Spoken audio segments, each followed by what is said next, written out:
B&B Villanova University hoax. Midnight the alert. On August 21st, 2025, Villanova University in Pennsylvania was thrown into sudden chaos. Just after 4:30 in the afternoon, students' phones lit up with a chilling alert. There was an active shooter reported at the law school. The message told everyone to lock and barricade doors and stay away from Scarpa Hall. 105, campus panic. What followed was panic. Students who had only just arrived on campus for move-in week scrambled for safety. Some hid in classrooms. Others pushed desks against doors or crouched under tables. Families who were still on campus, helping their kid get settled, suddenly found themselves in the middle of a terrifying crisis. And as those emergency texts spread, social media filled with frightened posts, real-time updates, and desperate messages from students reaching out to loved ones. Like, share, comment, and subscribe for updates. 2:05, the police response. Police responded within minutes. Officers from Radnor Township SWAT teams and campus security flooded the university. They set up perimeters and began clearing buildings, moving from room to room, treating every corner as if danger might be waiting.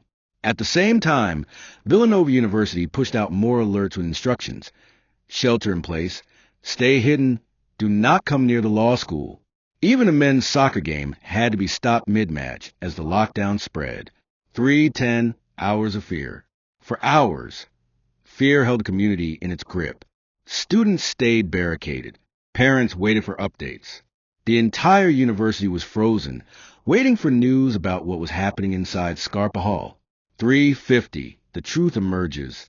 By early evening, the president of Villanova University announced the truth. There was no shooter. No weapons were found. No shots had ever been fired. The terrifying reports that had paralyzed the campus were false. It had all been a cruel hoax. 4:30, the emotional impact. Even though no one was physically hurt, the impact was heavy. For those who lived through it, the fear was real. The hiding, the silence, the thoughts of what might happen next. Those are experiences that don't just disappear once an all clear is given. Especially for first-year students, many of whom had just arrived on campus. It was a traumatic way to begin their college journey. 5:15, not the first time.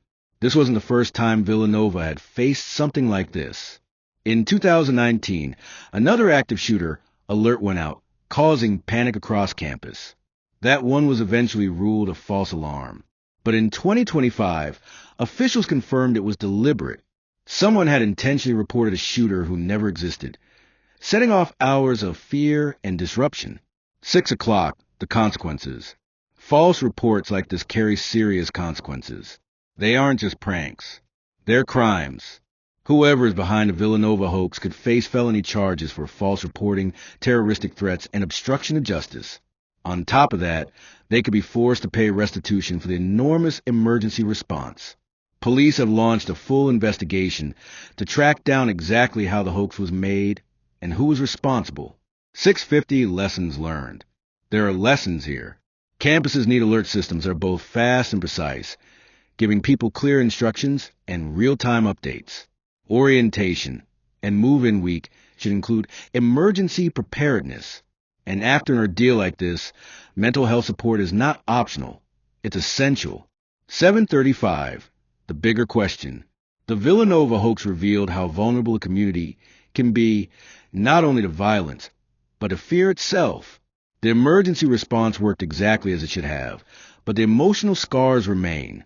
And so, one big question is left. Should people who carry out hoaxes like this face the same punishment as those who make real threats? 8 o'clock, closing. What happened at Villanova will be remembered as a day when the university was tested. Not by violence, but by the terror of believing it was unfolding right outside their doors.